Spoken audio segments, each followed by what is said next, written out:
All right, y'all. Hey. Hi. So my name is Gabrielle Cottrell. I am a pharmacist at the VA hospital and graduated from the Harrison School of Pharmacy. And just here to provide some information with my lovely friend, Tamra. She's going to introduce herself. I'm Tamra. I'm a physician assistant. Went to Lincoln Memorial University, and happy to join Gabby today.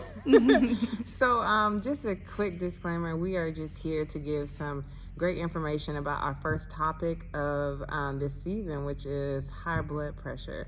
So this is something that is very dear to our hearts because it's something that really plagues the community, and it's actually one of the diseases that can be prevented.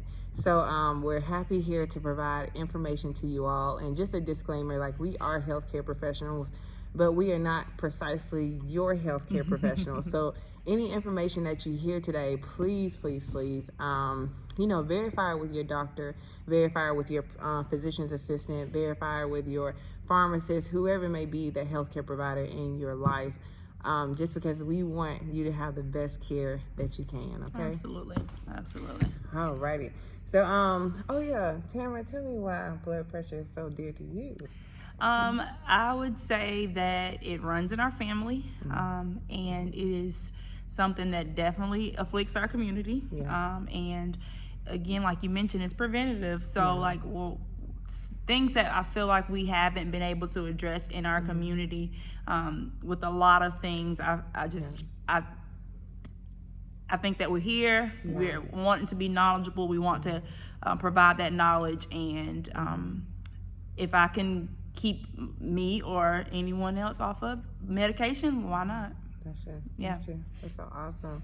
Okay, so as you can hear, our hearts towards y'all, we're just, we're just really trying to give y'all our best and our best knowledge, because I think this is an area that people may not know about, or they may be afraid to ask their doctor about. So we're here to provide information that we know, and all of our information is really coming from resources that are backed up, like LexiComp or UpToDate.com, and these are medical research programs or research places that we get this information from. So we'll start it off with today. So what is hypertension, or what we call high blood pressure? So I liken to think of high blood pressure as like a hose pipe in a sense. So pretty much blood pressure, the way it works is that you have a vein, or you have these arteries throughout your body. So the arteries throughout your body, they hold blood. And this is similar to a hose pipe and water situation. So with the hose pipe is likened to your arteries, and the water in the hose pipe is likened to your blood.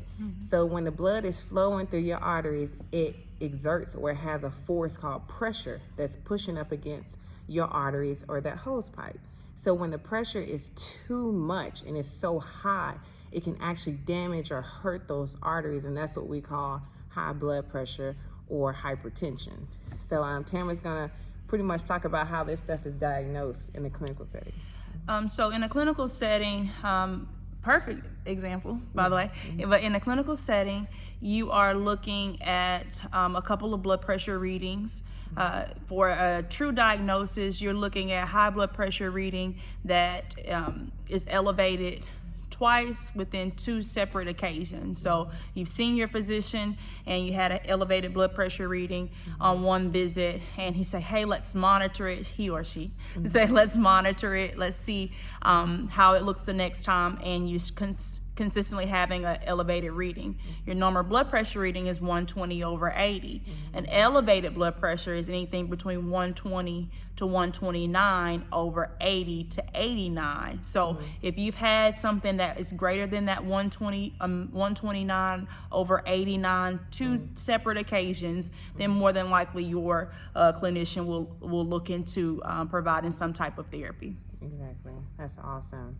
So just to follow up with Tamara, when she's mentioning that 120/80, I know you've probably gone to your doctor's office, or you've actually taken it at home and you've seen that first number and you've seen a below number. So just to break that down, the top number, what Tamara is saying, that 120/80, that 120 number, that's the top number, is called systolic blood pressure. So systolic blood pressure, again, if you're using like that hose pipe situation, systolic blood pressure is the pressure of that blood on your arteries when your heart is actually pumping. So that's the top number, the systolic blood pressure. The bottom number, what we call diastolic blood pressure, that's the one when Tamara said 80 millimeters per mercury. That bottom number, that is called diastolic blood pressure, and that's when the pressure on the arteries when your heart is not beating. So that's what that is. Also, Tamara had very good points about your normal and elevated blood pressure. So as she stated that the normal is normally 120/80, and then the elevated would be that 120 to 129 over less than 80. Now once you start creeping up there, you'll start getting into something what we call high blood pressure or hypertension. Now the hypertension has 2 different stages, and your doctor, if you don't know anything about that, please ask your doctor. But when he says, or when he or she says that you have hypertension, you're either going to be stage 1 hypertension or you're going to be stage 2 hypertension. And both of these depend on how high your blood pressure is. So when you're at stage 1 hypertension, your blood pressure is generally between 130 to 139 over 80 to 89. When you get into stage 2, that's a higher blood pressure of the top number is 140 or greater, and the bottom number is 90 or greater. So those are the breakdowns of those stages. So we got normal, elevated, stage 1, and stage 2 high blood pressure. So those things just to watch out for. So now that we pretty much wrapped up what is hypertension, we're gonna now move into the causes or pretty much the risk factors of hypertension or high blood pressure. Sure. So a few of the risk factors are your age, race. In our African American community, it's extremely prevalent. A family history of it, of hypertension. Your weight, being overweight is a big risk factor. Your intake, your sodium intake is a risk factor. Your alcohol intake is a risk factor. As well as external or environmental things such as stress and things like that can definitely play a big factor in elevated blood pressure. Yeah, that's awesome. So those are great points that Tamara went over, because as you can see, a lot of the risk factors that Tamara actually listed, they were preventable. Absolutely. If you think about it. So she mentioned. Well, okay. Well, you can't prevent the age, but your sodium intake, your alcohol intake, tobacco use. I don't know if I mentioned that a few moments ago, but all of those things are things that you can control. Yeah, especially like that. The stress factors. Stress as well, yes. Yeah. So I don't know, you all, if you're at work. I know for me, if you get into an anxiety moment, you're seeing a patient or somebody becomes oh gosh, what's going on? But that stress level can shoot up. But just imagine someone who is in that stressful condition all the time. Yes. When you come home, you're in a stressful condition. When you're at work, you're in a stressful condition. You can't sleep because you're in stress.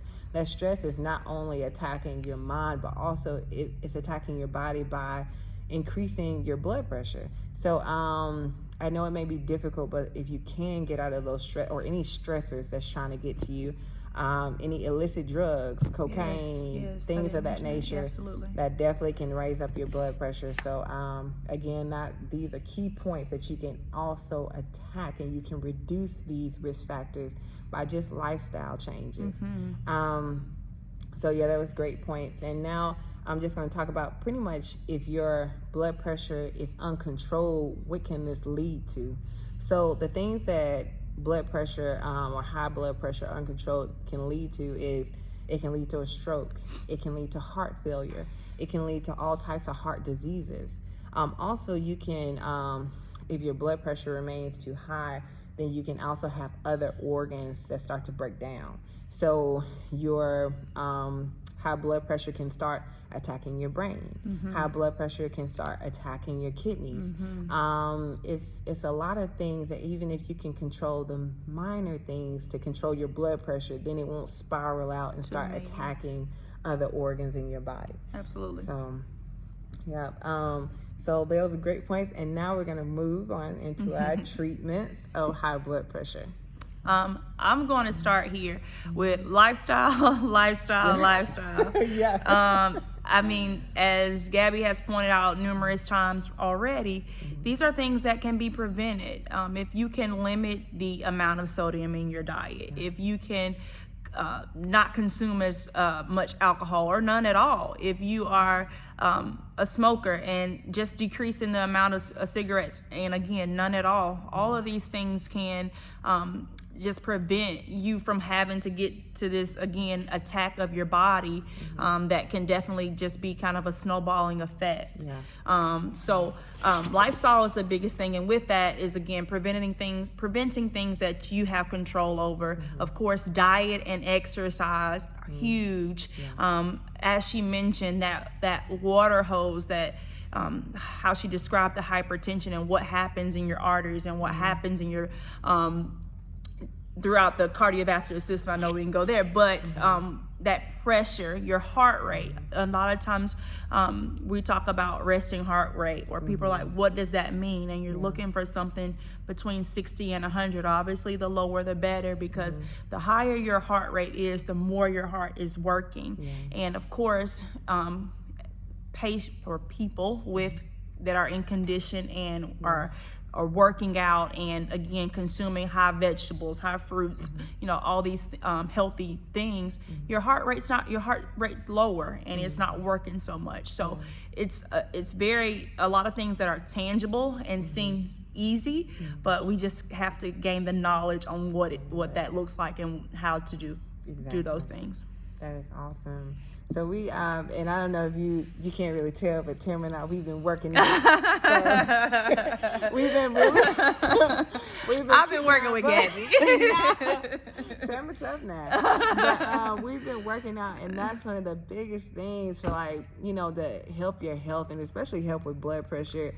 And help with stress, and help with everything else that's going on. So I was gonna say, I don't know how informal we are, but Gabby is intense. Okay, so she'll come in some days and it's like zone, and then by the time we leave, she's like dancing. So I feel like this is definitely a stress reliever, and everything that we're touching on, that again, gonna keep Gabby blood pressure down. It does, because people drive me crazy. I'm telling you, they're trying to drive me crazy.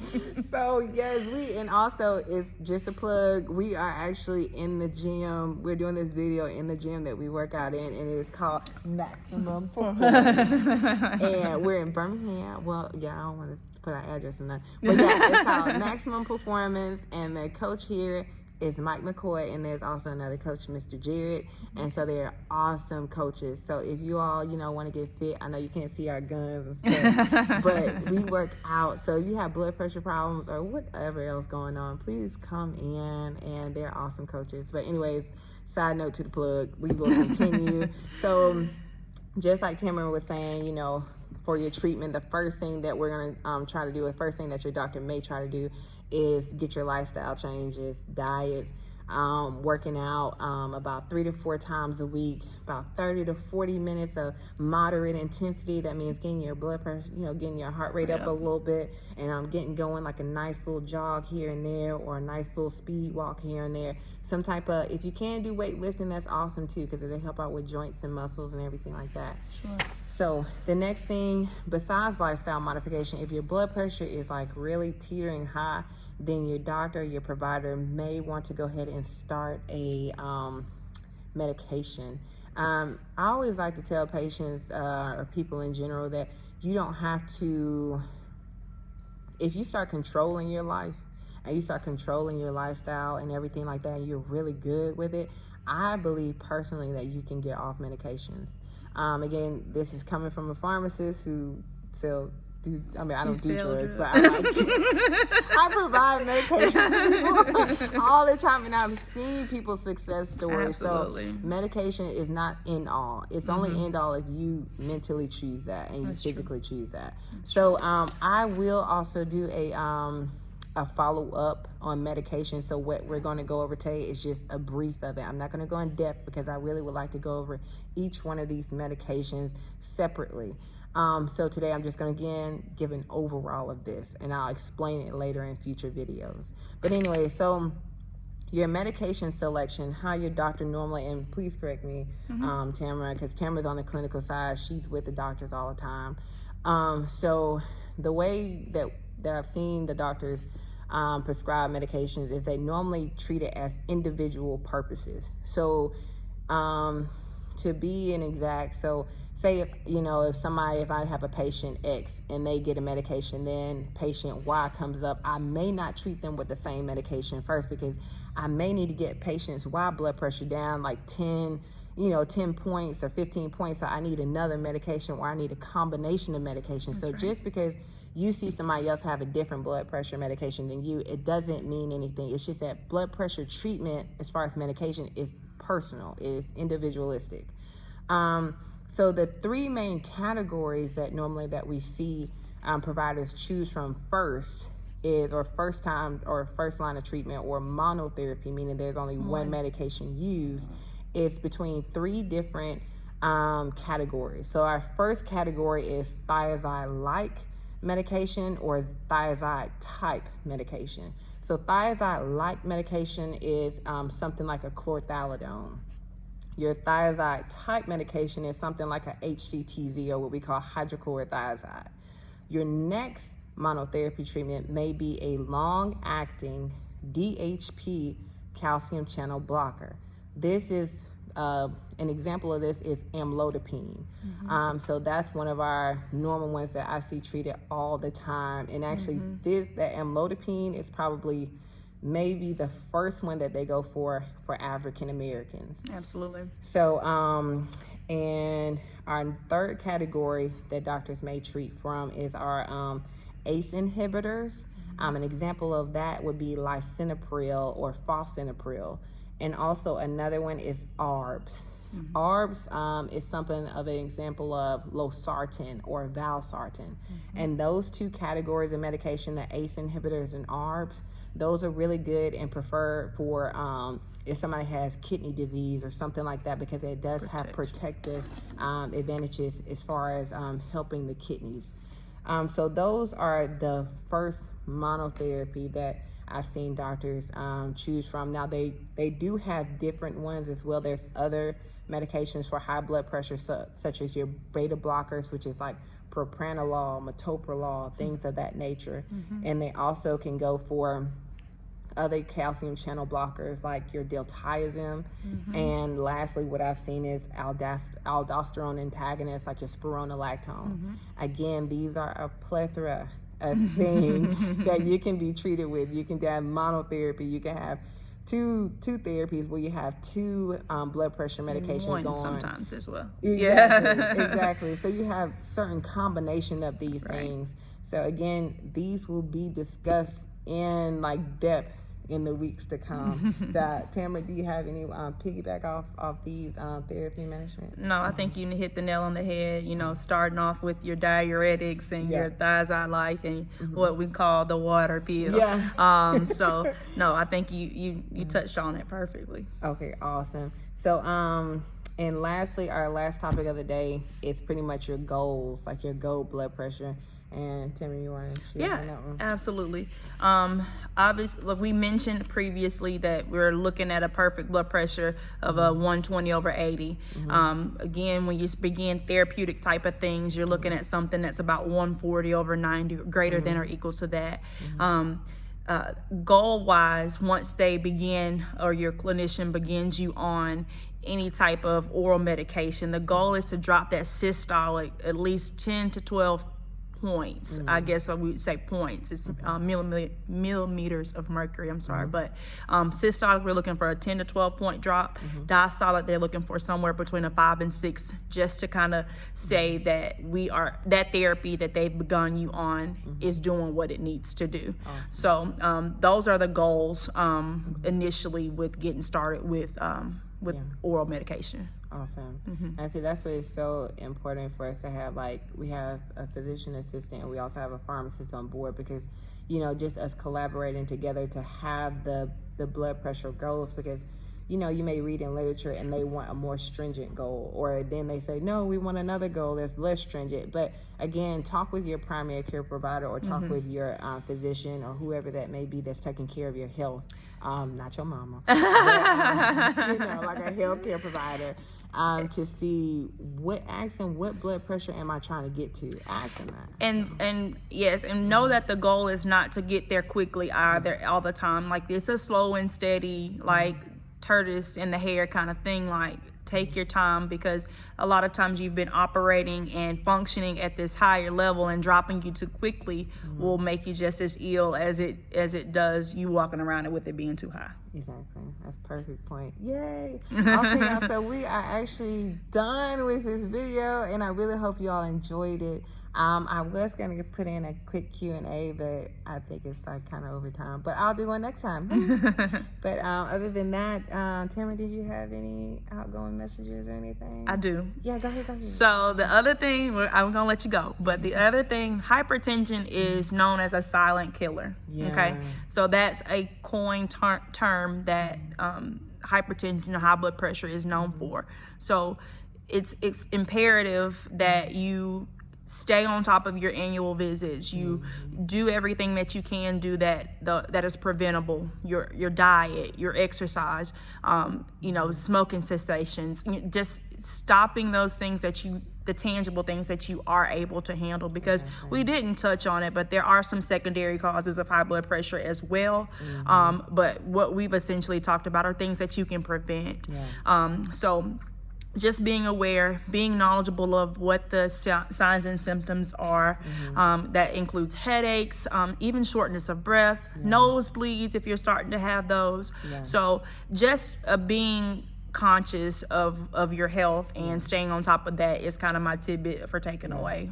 I think that's awesome, because I think that is something that we didn't talk about, was like signs and symptoms, which is like major. So but if we could throw out something just right quick, I know you mentioned nosebleeds, headaches, shortness of breath.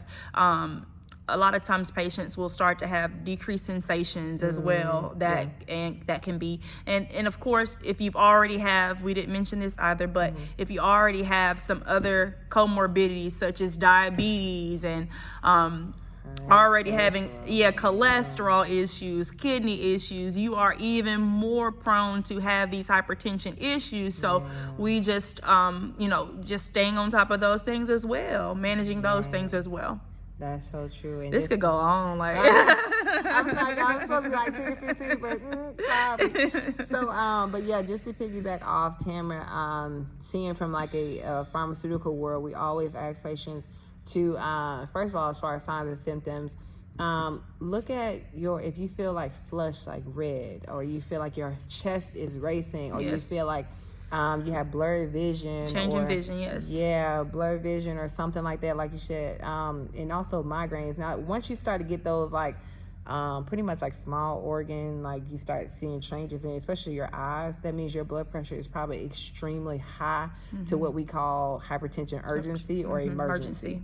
So if you have blood pressure to where your eyes are starting to get blurred and you can't see, or you have a severe headache, something is going on.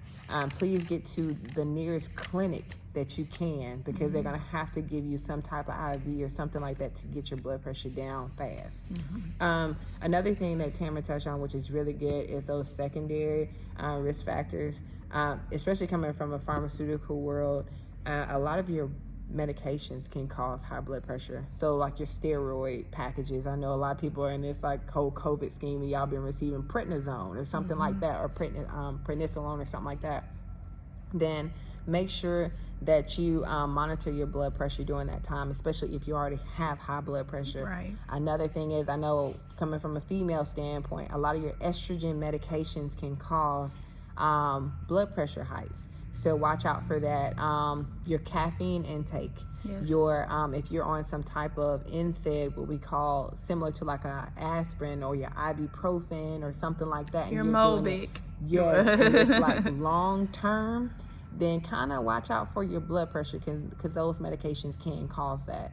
And I guess my last point for tonight would be, if you are prescribed medication, please take it. You know, especially if you're coming from like a good doctor and he's telling you everything, or he or she is telling you everything about your medication, and it's you know, it's solid foundation. They really believe that you need that medication, and you're not willing to do the lifestyle changes at that time. Please be adherent and take your medications, because that's going to help you.